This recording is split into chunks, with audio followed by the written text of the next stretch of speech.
जनाब अमीर उल मोमिनीन इरशाद फरमाते हैं, नसीहतें कितनी ज़्यादा हैं और उन नसीहतों से इबरत और असर लेने वाले कितने कम हैं।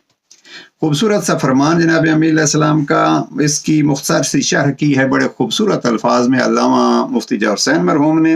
फरमाते हैं, अगर ज़माना के हवादिस व इनकलाबात पर नज़र की जाए और गुज़श्ता लोगों के अहवाल व वारदात को देखा और उनकी सरगुज़श्तों को सुना जाए तो हर गोशा से इबरत की एक ऐसी दास्तान सुनी जा सकती है जो रूह को ख्वाब गफलत से झंझोड़ने, पंद व मौइज़त करने और इबरत व बसीरत दिलाने का पूरा सामान रखती है।